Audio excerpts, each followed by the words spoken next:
Hello everybody and welcome to today's live broadcast. Absolutely delighted to be here with one of my patrons, Hannah Bazley. She has done the Montane Spine Challenger this summer.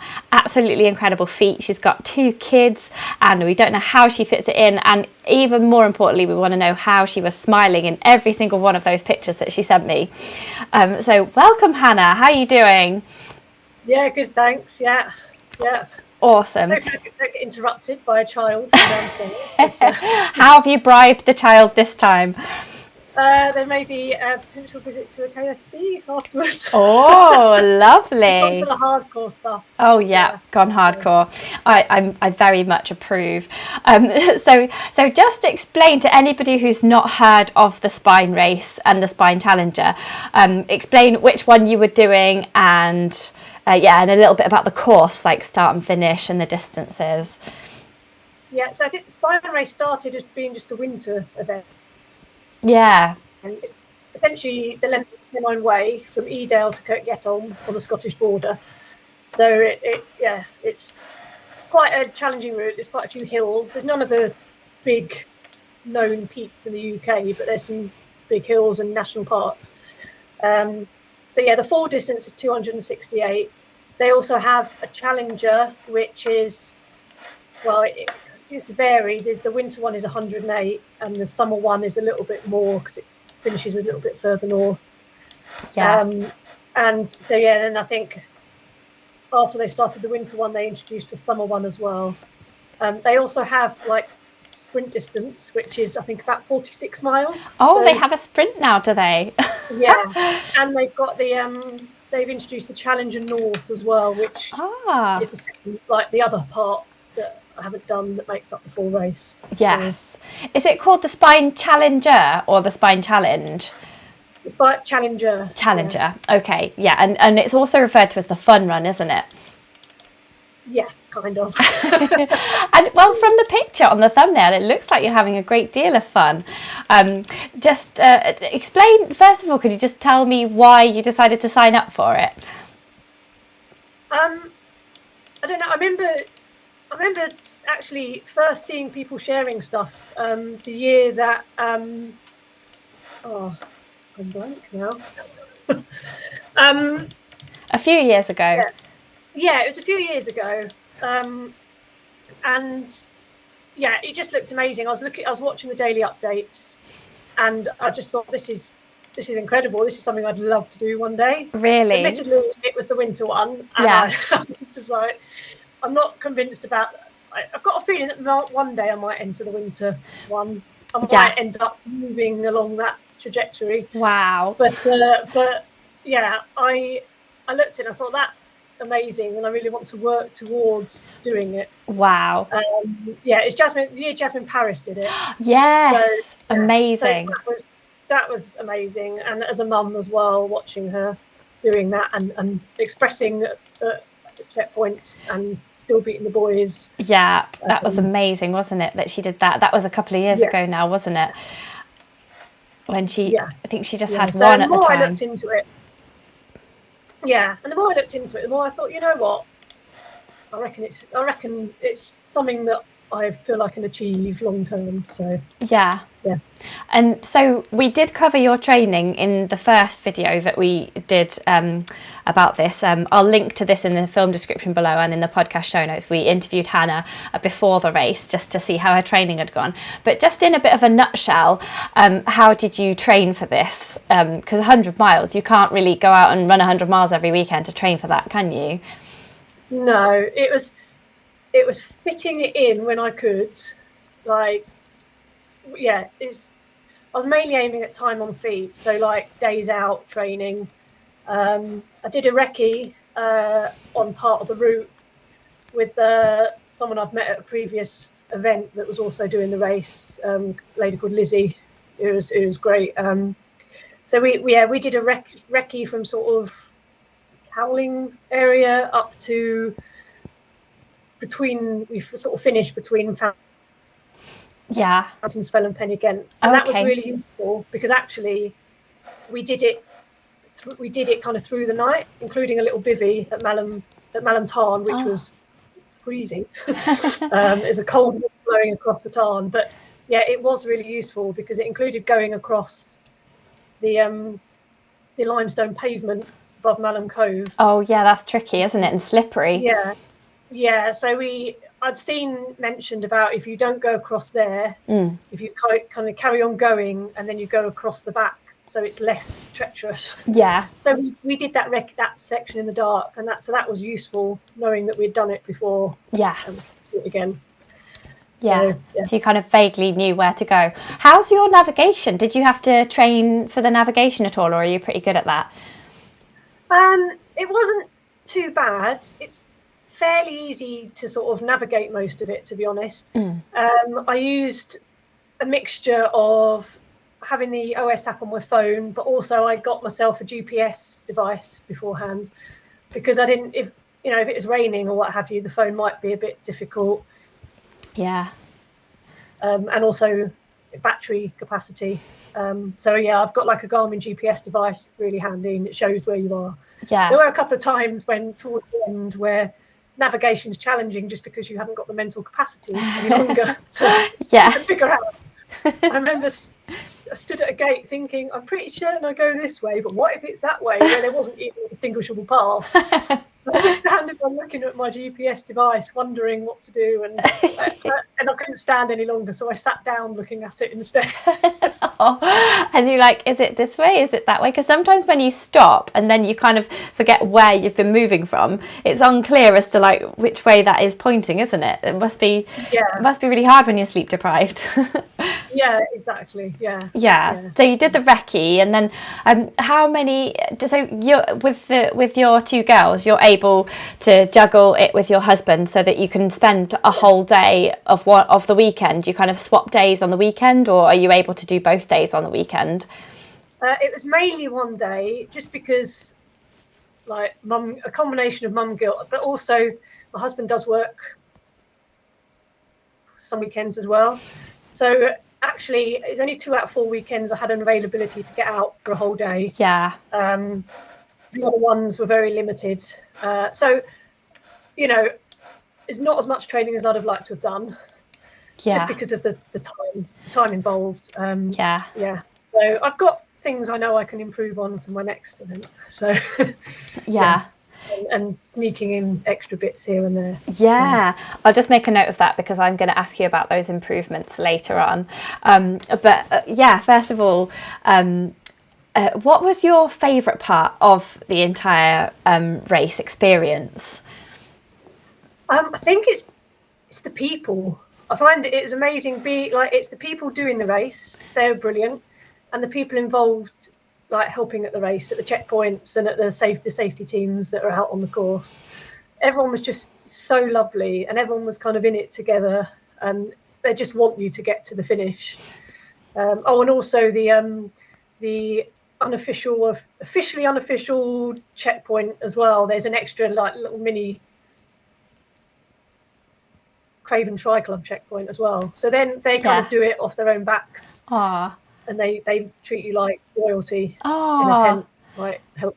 So, yeah, it's just everyone is just so lovely. So, so there's a really nice atmosphere on the race, because you've sent me several photos of yourself on the race, and you always just got this massive grin ear to ear, whether it's nighttime, whether it's raining, whether you're halfway up a hill, whether you're sat down eating some food. It was just like grin from ear to ear.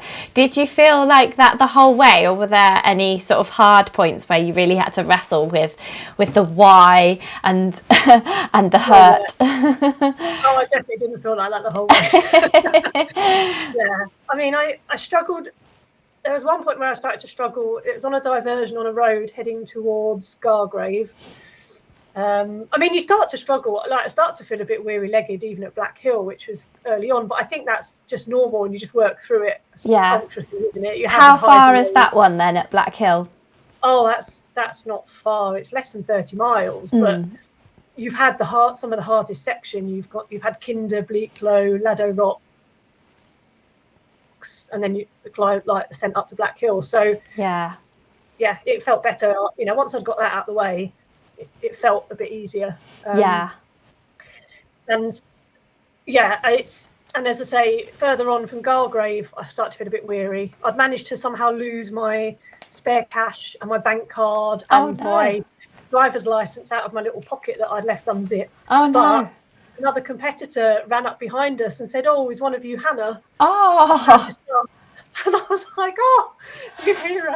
Oh, brilliant! So, yeah, so that was a highlight. But yeah, so we had a little bivvy after Gargrave in side of a field just to freshen me up a bit. Yeah.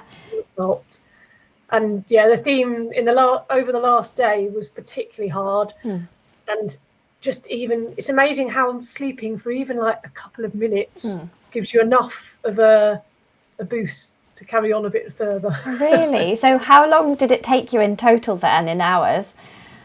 Well, the time limit is 60 hours. Okay. I think I was only about two and a bit hours under that. Wow. I had a bit more in hand, but the last day I just found extremely hard. It was sleep deprivation, struggling with nutrition, and it was really hot as well. I was getting sunburnt. I'd left my lotion in my drop bag. Oh no. And can you have access to your drop bag at any point? There's certain checkpoints presumably where you can have access to the drop bag. Yeah, only at the checkpoints, which are a long distance in between. So yeah, I'd had access to it near Hebden Bridge, which was quite far back at that point. And the next time I had access to it was at the finish.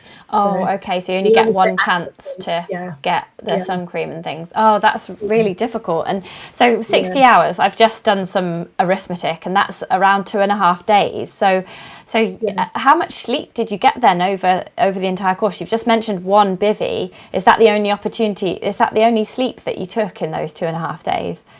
Well, I did. I tried to sleep at the Hebden Hay checkpoint. It's one of those things, you hear different advice. You know, a lot of people say they don't bother, but then I thought, we got there at about, I think, 1 a.m. I thought, well, with your body clock, you'll want to have a sleep. It's just too noisy and just not very comfortable. Yeah. So I spent time trying to sleep and just not really getting. I probably had a bit of a snooze every so often, like over the course of a couple of hours of trying, but it wasn't anything significant. And then I tried to sleep again at the Craven Try unofficial checkpoint, because I had a tent with them. You could get your head down, and that didn't really particularly work either. Yeah. And then there was a little bivvy, and I didn't even have a proper sleep then. It was just, I could feel myself dozing, and then I'd just wake up again. Yeah. Then a few minutes here and there. Yeah. Didn't spell on the finish. I wonder if anybody, like as somebody who's a really good sleeper, I wonder if anyone's just gone, I'll just go for a 10-minute power nap, and then they've woken up like the next morning and haven't had time to complete the race. Like they've had 8 hours. No, they've had to run the entire thing. Yeah.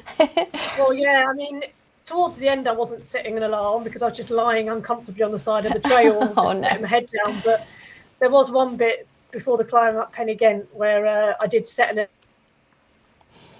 alarm just in case, because I just felt so wiped out. And that was just after I'd spoken to one of the film crew about how I was going to get a little top up of sleep before I went up Pen y Ghent. And that was just lying down on a bit of grassy bank on top of my bivvy with a jacket over me. Yeah. And I literally just a few minutes, the caffeinated Morton gel and a bit of chocolate and a talking to, kind of things like that kind of help get you going. Yeah. So in total, how many hours sleep do you think you got in the whole kind of just sub 60-hour race? Maybe a couple, if that. Like 2 hours. Yeah. Wow. I bet you slept a long time afterwards. Yes, I slept really well that night, actually, the night I finished. Yeah. It was wonderful. A good 15 hours. What kept you going then? You said you gave yourself a good talking to and some chocolate and a caffeine gel, which sounds like a good idea. But yeah, what kept you going throughout? I just didn't want the disappointment of not finishing. I didn't, I'd be really gutted and really...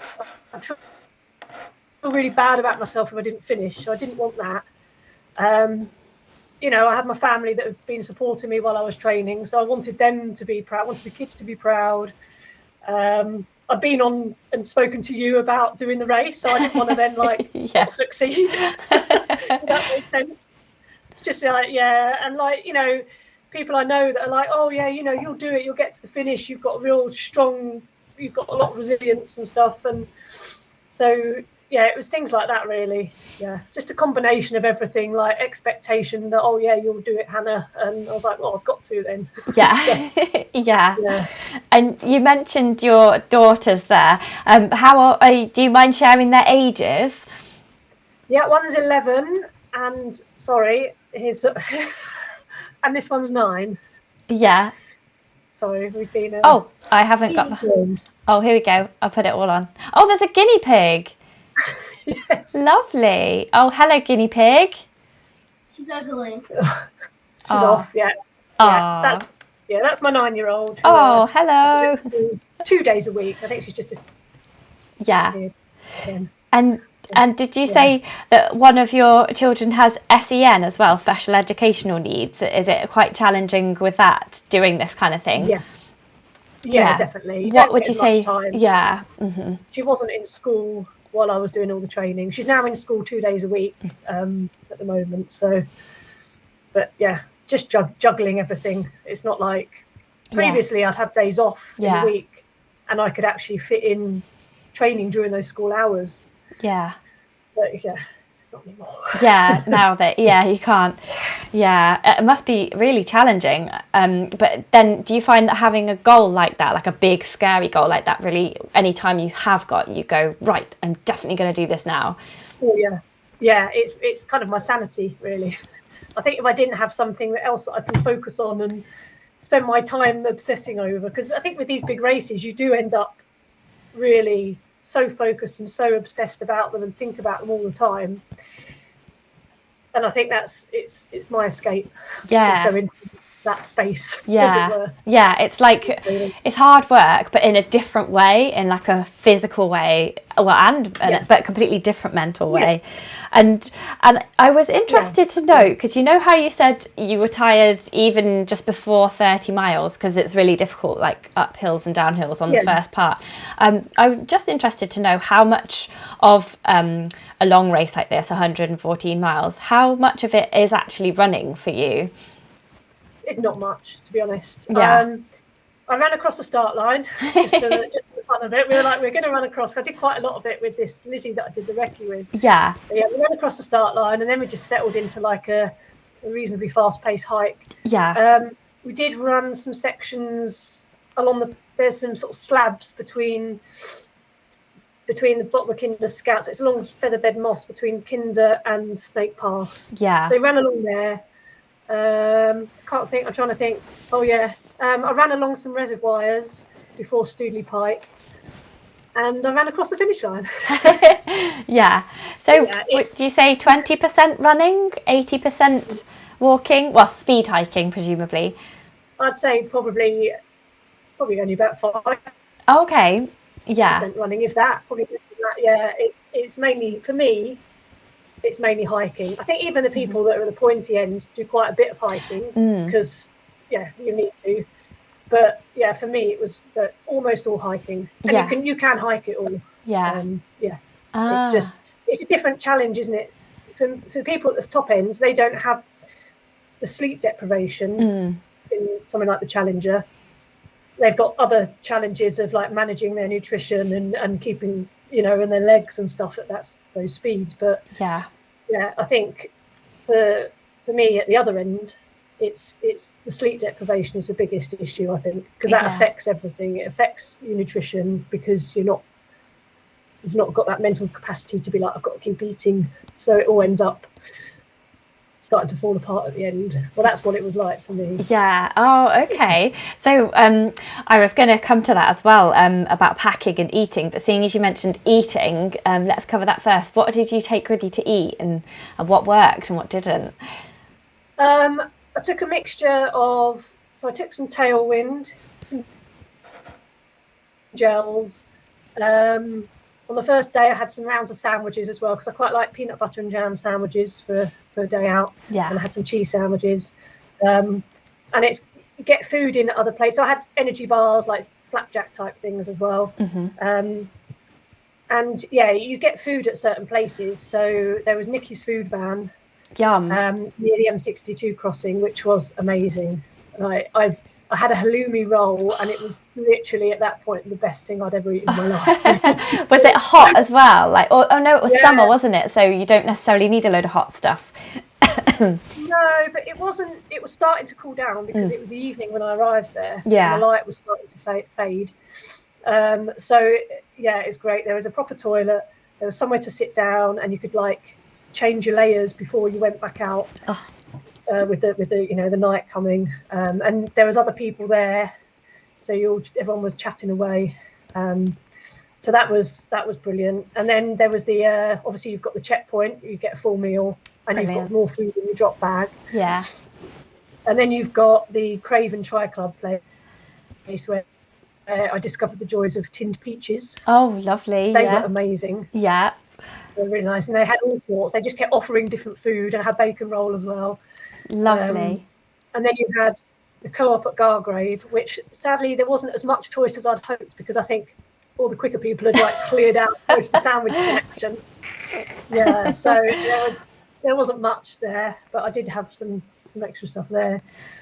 And I think the next point I was able to sort of eat was the checkpoint 1.5 at Montane, which they don't supply any food. They supply hot water and sort of teas and coffees and things and juice, but it's just somewhere to sit down in a warm room.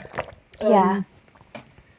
Oh, and I had a double ice cream cone at Ribblesdale, which was wonderful. And I just, because I've not been by that point very good with my nutrition, I think if I hadn't had that, I don't even know if I'd have got to the finish. That just gave me enough boost just to keep on. Yeah. A bit of sugar. Yes, exactly. Yeah. Oh, Yeah. brilliant. So did you eat like every half hour, or you mentioned that you got a bit kind of lackadaisical with the feeding towards the end. Did you start off with the best of intentions with a plan or anything like that? Yeah, I didn't have a specific plan, just to try and keep eating. Yeah. Which is something I will improve on, I think. For next time, I'll plan to manage my nutrition better. And I think with the sleep deprivation and just general tiredness, I just really forgot to eat. I just didn't feel hungry, because usually if I'm out training, if I start having a bit of a rumbling tummy, I know that I've kind of not eaten enough.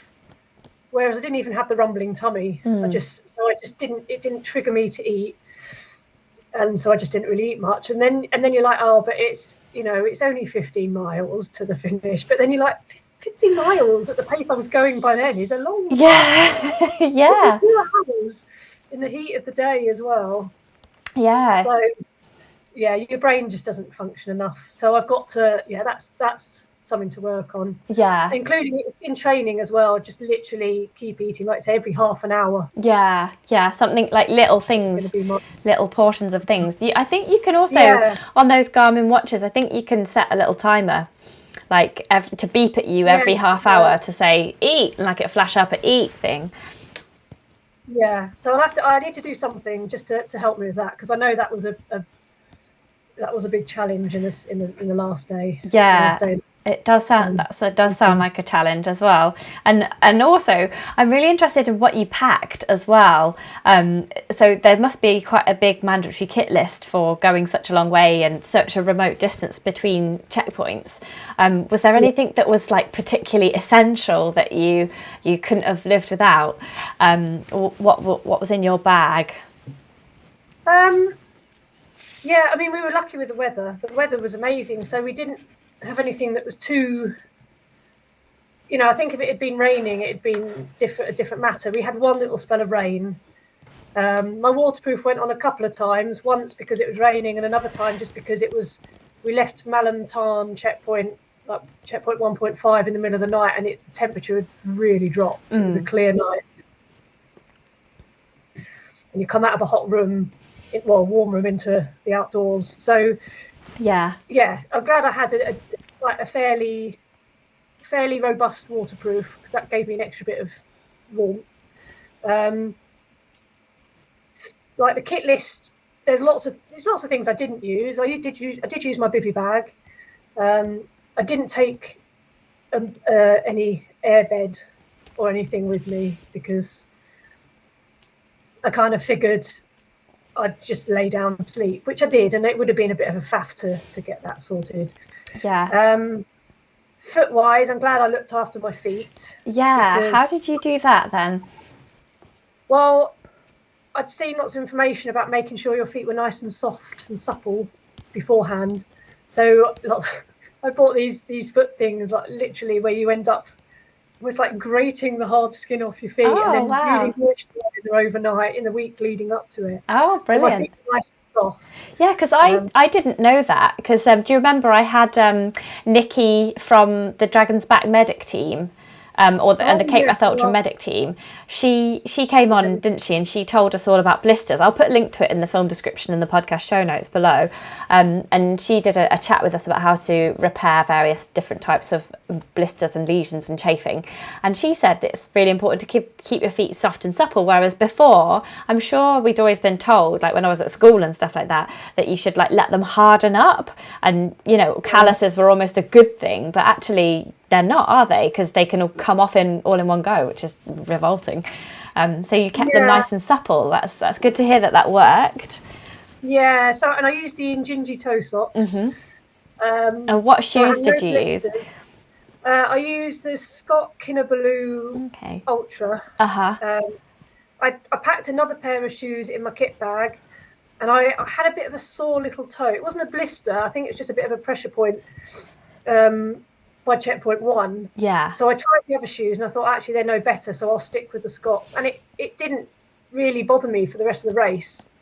So whether that was because it was not so bad, because I put fresh socks on and fresh lube on my feet, whether it's because it's not so bad or whether it's because other things are just other things got worse. Yeah.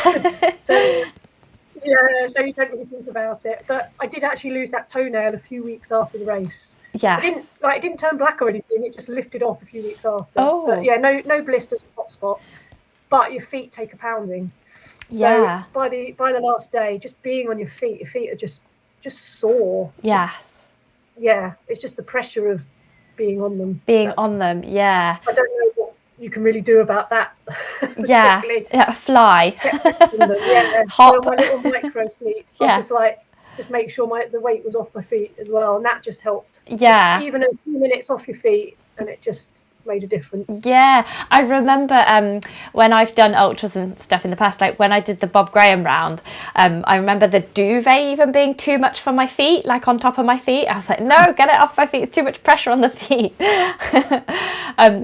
But we covered the shoes, didn't we? There was the Scott Kinabalu. We've got a question from Cool in Olympia who says, what shoes? We've covered the shoes, Scott Kinabalu. And what raincoat did you use? So do you remember the brand of waterproof that you used?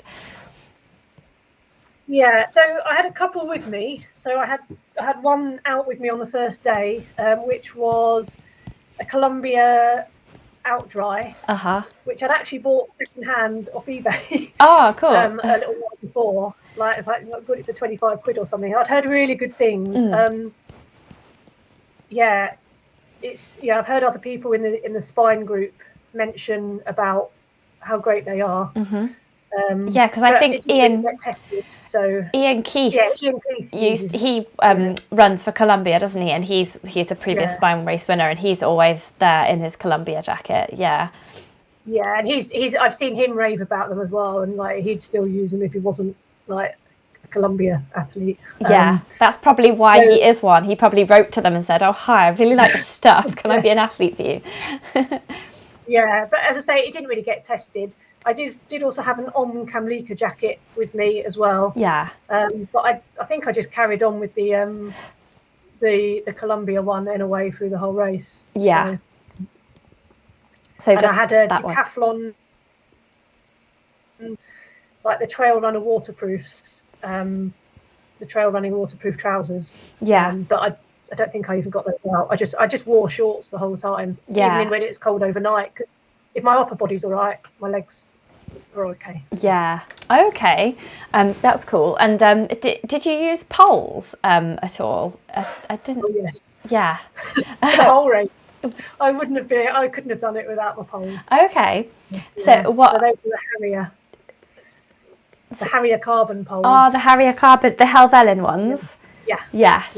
Yeah, because that was before they brought out the Pro, wasn't it? So yes. they're the £70 ones.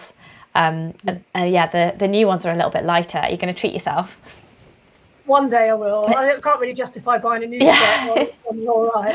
You could always sell them on eBay and then move to the next one. Yeah, true. Yeah, but I couldn't have done it without them. Mm-hmm. I think it just helps you up the hills. It helps you down the hills. It helps you taking the weight off your feet when you're tired.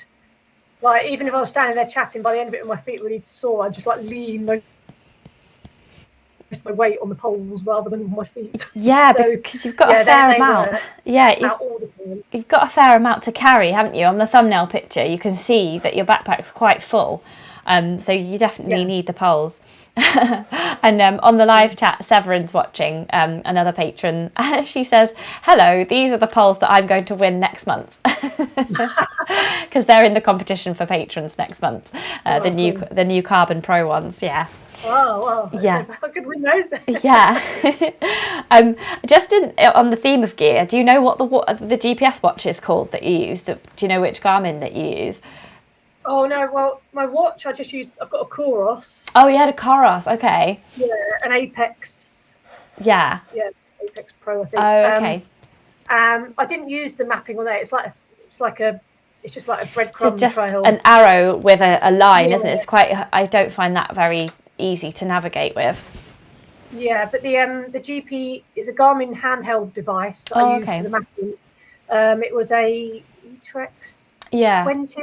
Oh, okay. Yeah, the sort of the little yellow one with a little kind of little signal. What do you call it? A little antennae thing, little black antenna thing. Yeah, I don't think it has one sticking out. Oh, okay. I think there's other ones that do like 64 or something. Okay. Does or 62, but yeah, it doesn't have one sticking out. But it was really easy to use. Mm-hmm. I couldn't afford the official OS mapping for it because that's a lot. That's like more than the device costs. Really? Wow. But yeah, I got there's a guy called Talkie Toaster that does his own like stuff for it, and it's that worked really well because you basically need the trail as long as you've got the GPX file onto it. Mm-hmm. That shows where the trail is. Yeah. And you just keep on following that line. So yeah.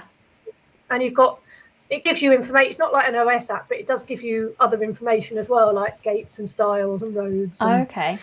So yeah, you just keep following that line, whichever colour you set it to. So that's Talkie Toaster. Does he just sort of draw the OS map out or something again? He uses like because I was asking for advice on the spine group. Yeah. There was lots of talk about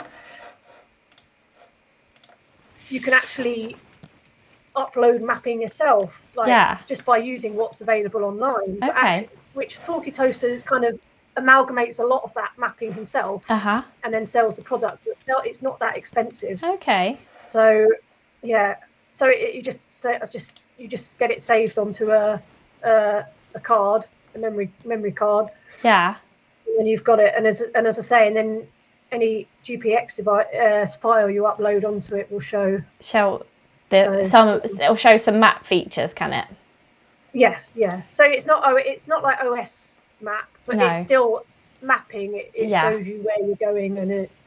Yeah. So I found it really useful. Yeah. So rather than just a blank screen and a breadcrumb trail, just the line and the arrow, you've got a little bit of like features and things like that. Oh, I've never heard of that before. I'm just Googling it now. Talkie Toaster, here to help with all your Garmin OSM mapping needs.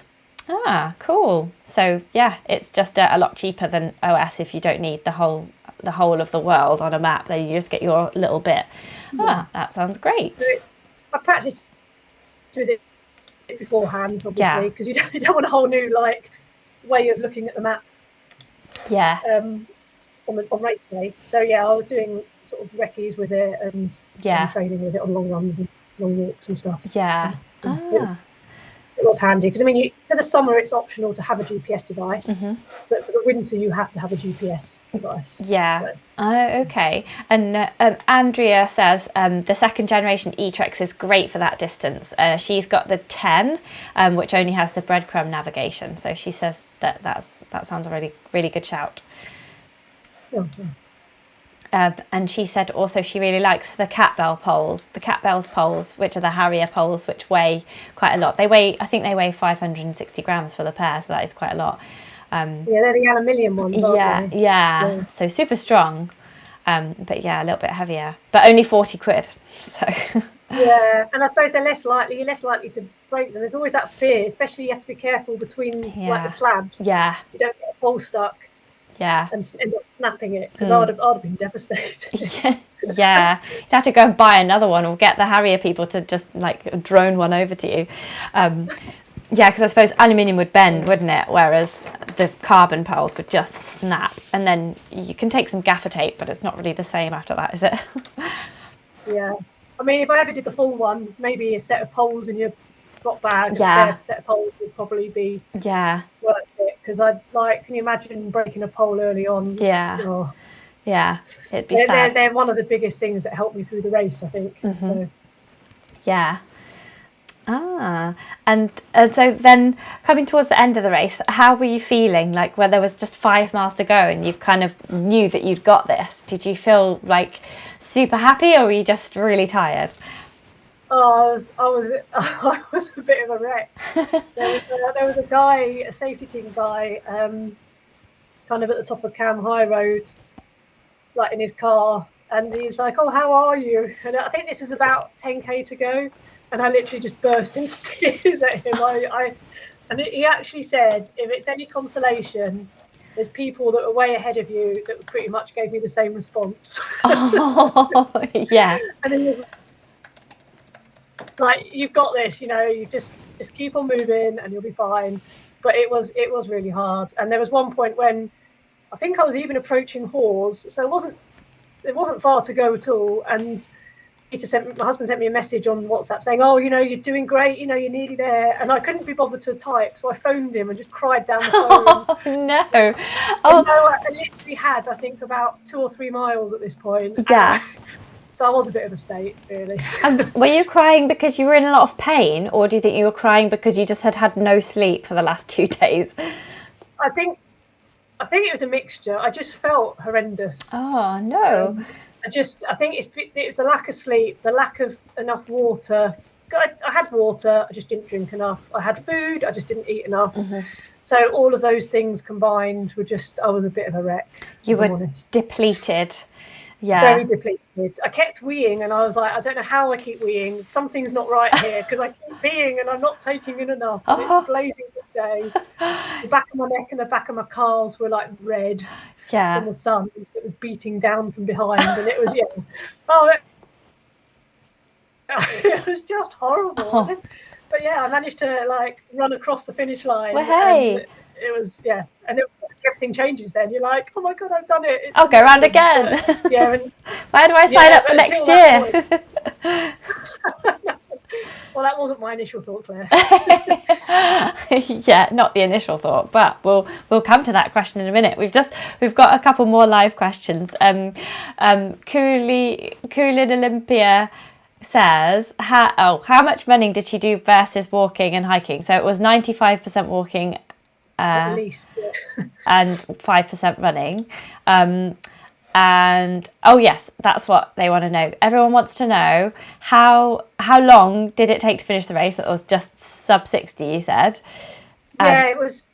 I think it was about 56 or 57 something. I'm sure you said about 56 or 7 hours. I can't even remember how long it took. Yeah. It's That's amazing, and everyone wants to know as well that how did your recovery go? Like, could you walk afterwards? How long did everything take to sort of get back to normal? Yeah, to be honest, obviously stairs were very difficult the next day, but my quads almost improved from between about by the end, my quads felt better than they did during the race. Wow. I think probably the last day I was moving so slowly that my muscles almost started to recover. Active recovery. But my calves went really tight. They were quite like swollen and a bit sore, and my feet were a bit sore. But by the next day, things were a lot better.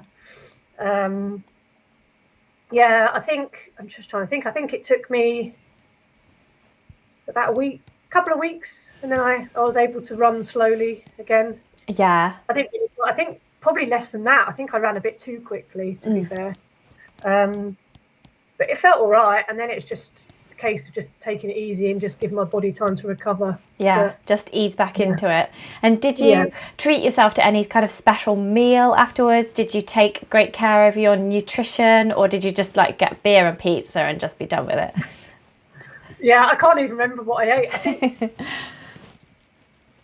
I planned to like try and eat loads that evening after I'd finished. I stayed at the youth hostel in Hawes, but I couldn't even be bothered to leave my room to go and get anything that evening. So all the food that I hadn't eaten in the race and I had in my drop bag as well, I just ploughed into that. So I had plenty of stuff. Yeah. Wouldn't be healthy, but crisps and biscuits and like tiffin and like all sorts of I think I had a pepperami stick in there.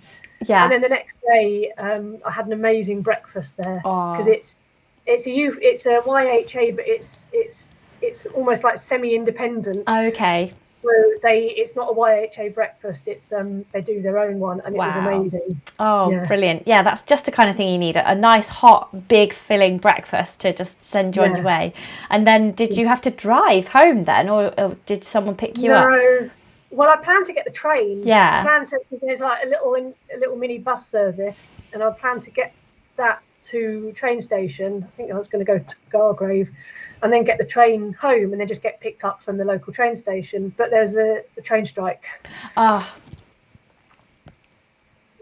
my husband had to then drive up with my youngest, so 2.5 hours each way to pick me up from Hawes, which wasn't ideal. Oh no. I think he sold it to my daughter as it's only like about 1.5 hours each way. Yeah. And she was not impressed, and the journey just kept going on and on. Oh no. There was an obligatory McDonald's on the way home for her as a bit of a reward. Yeah. So, and then a KFC at the end.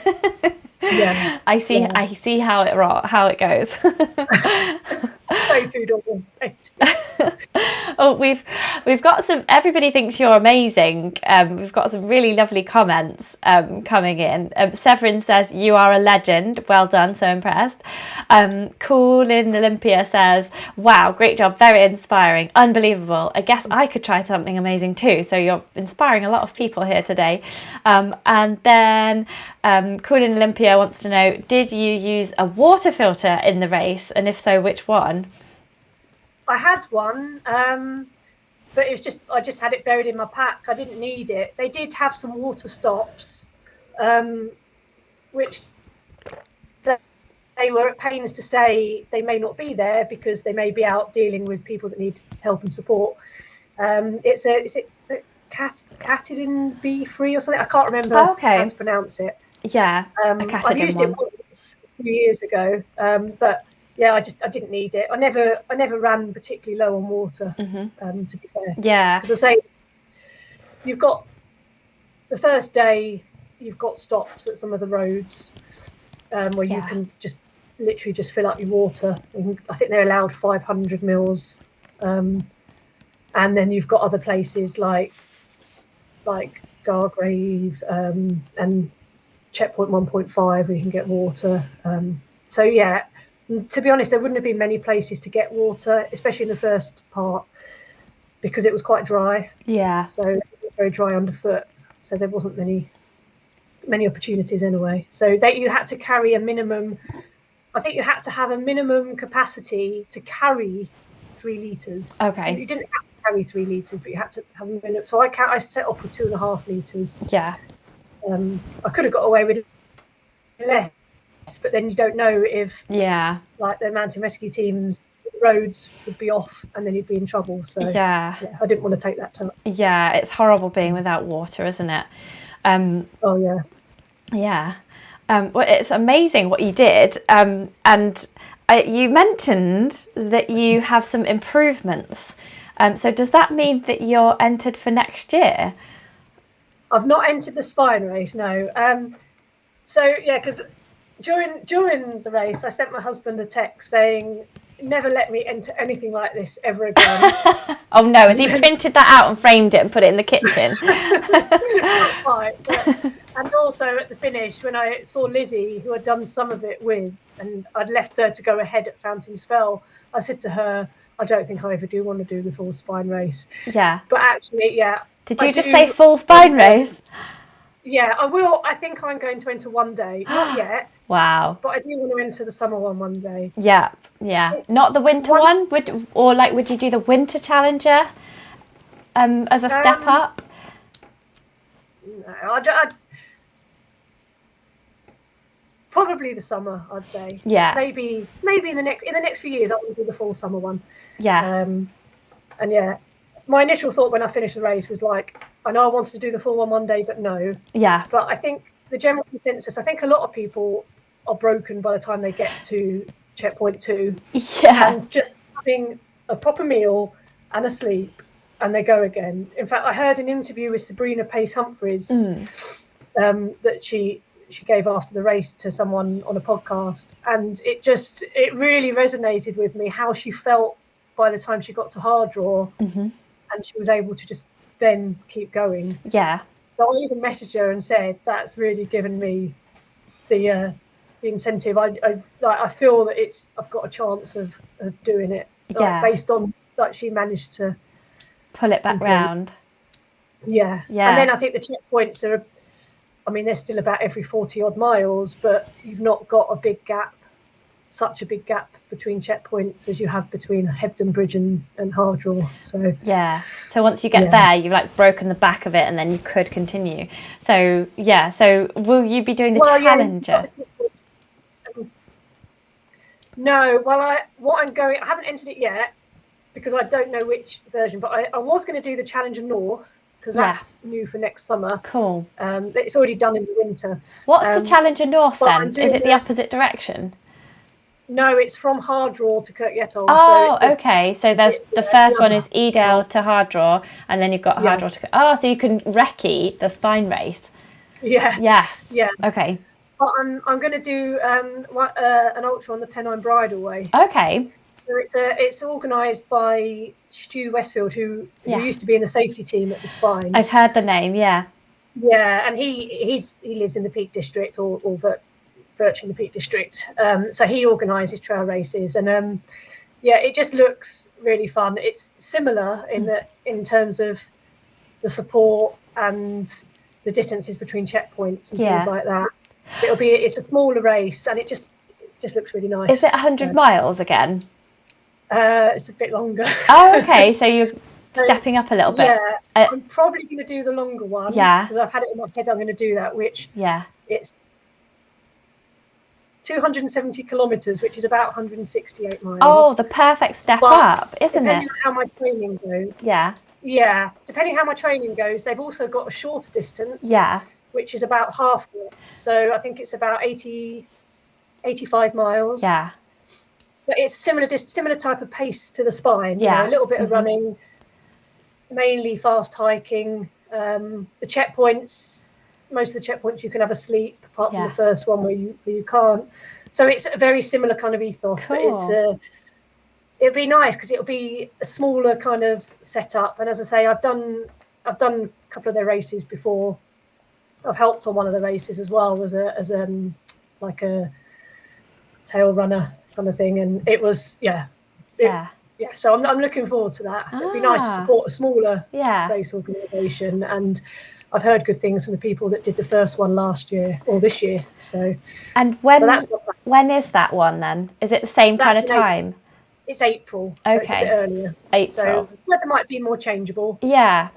Be a bit cooler. You know, it's similar stuff you have to take in your kit and things. So very similar, but yeah, on the Pennine Bridle Way rather than the Pennine Way. Yeah, that's good that there's all these options, isn't there? And it is funny how people Yeah. call it ultra running. It's not really ultra running, is it? It's just ultra hiking, No. really.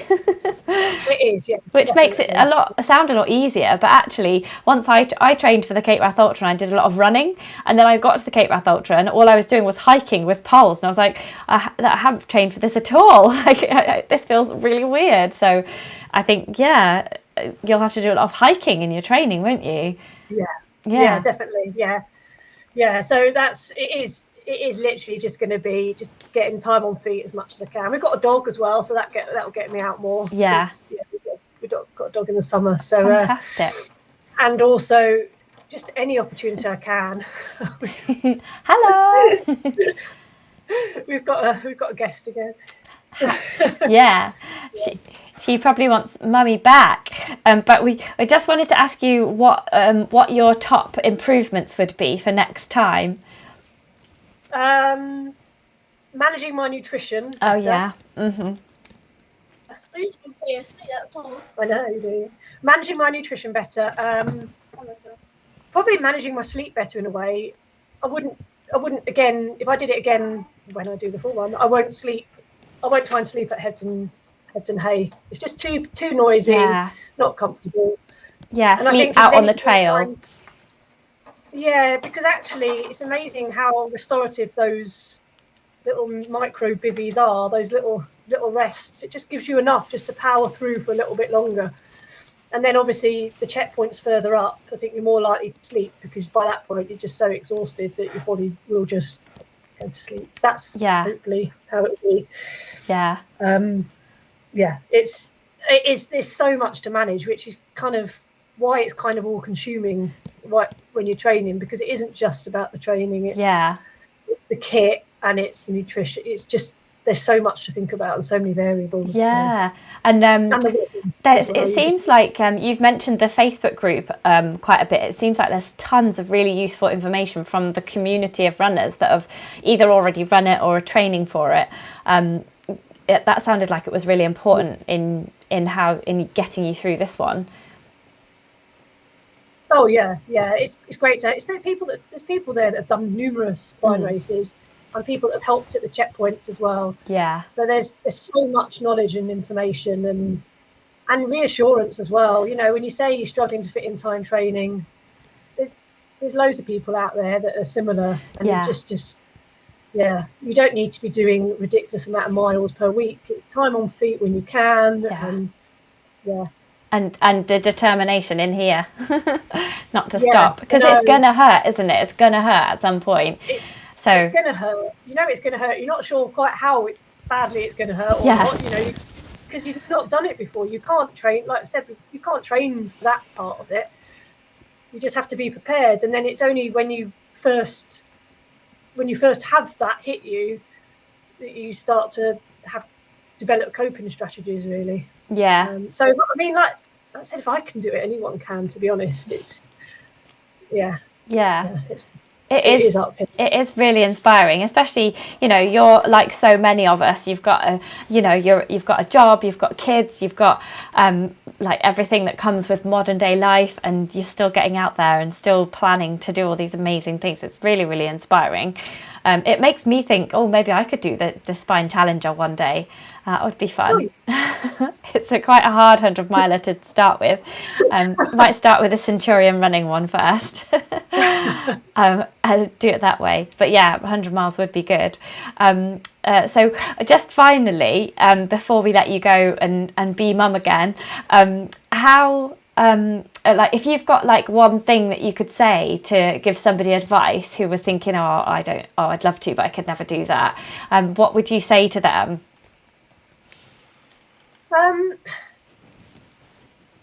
Say if you prepare yourself, you don't have to prepare like an elite athlete.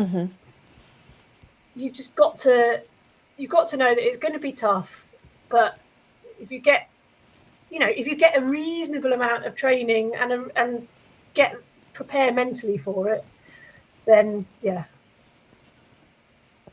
can do. As I say, it's the good thing about the spine, you don't have to be particularly quick. So it's got such a nice generous cutoff, which appeals to me because I'm not particularly quick and I couldn't run for long spells over that kind of terrain. So yeah, anything that's got generous cutoffs is appealing to me. Yeah. Really. Yeah. Nice. Take that pressure off. Yeah. I knew I knew the sort of pace I could maintain, and that would give me a nice buffer for if I needed any more time, Yeah. which I did need more time, and it never felt in doubt that I was going to, I was always going to get there within the cutoff. Yeah. So, yeah. Yeah. So yeah, don't doubt yourself and just keep going. That sounds like really good advice to me. I just want to read you out one thing from Andrea. She says, going for the full summer spine would take Hannah from legend to superhero. Yeah, I'm gonna wait. It's going to be at least a couple of years before I do that. I think maybe. Yeah. Work up like gradually. I mean, they're quite expensive, aren't they, these races? And I think personally, being out for like almost to the cutoff time just gets you the best value for money, really, doesn't it? Because you're making use of all those resources for the full amount of time that you're allowed to for the price. And why would you want to finish earlier? Like, there's all those views to be seen. So I think you did it the right way. Exactly. Yeah, there's some lovely views. I mean, Penny Ghent, like as the sun was still coming up, was just stunning. Wow. That was beautiful. Yeah. And Malham Cove is just spectacular, isn't it? Well, yeah. Fortunately, I have seen it in the daylight. Yeah. I saw it in the dark in the race. Yeah. Yeah. So otherwise I'd have been a bit miffed. But yeah, I've been there a couple of times in the daylight with family. But yeah. It's spectacular. You know it's there, but it's just so dark you can't see it. Yeah. Yeah. At least you know in your mind's eye what it looks like. Oh, yeah. Well, thank you very much, Hannah. It's been really great having you on, and congratulations again for an amazing race on the Spine Summer Challenger. And we'll have to catch up with you again to find out how training's going for April and see which one you're going to do. Oh yes, I know. Yeah, I'm probably going to go the longer one. I think you should. The shorter one looks brilliant because I want the next challenge. You know what I mean? Yeah. Whereas the shorter one is less. Yeah. They, as I say, the cut-offs for both of them look brilliant. So yeah, if you do the 168 and you get to 100, do you get the 80-miler medal? No. Oh, okay. No, the 80-miler is. And the 85 miles is from Hebden Hay to Kirkby Stephen, whereas the full one is from Middleton Top, down at the bottom of the High Peak Trail. So it's not the same thing. No. It's not just going the same way and then a bit further. You just stop when you fancy. No, exactly. Okay. Yeah. I see. Oh well, I think go for the big one. Why not? You've got the fitness in you. You've got the endurance in you. Just need to maintain it over the winter. Perfect winter-based training. Yes, definitely. Yeah. Oh. So I'll probably do the virtual spine in January, just to put miles in my legs. Yeah. Yeah. So that's my timer. That'll probably be good. Oh, sorry. No, I'm making chicken soup, so I've got a chicken in the oven. So I just need to remember to take it out when I get away. Okay. Yeah. But I think 168 miles in April. I think you could do that. Yes, we'll see. Yeah. Yeah. I'm hoping so. I am looking forward to it. Yeah. To doing this race. So. Yeah. Oh, well, good luck, and we'll catch up with you again. And it's been really great to speak to you today. And just congratulations. It's absolutely fantastic and inspirational.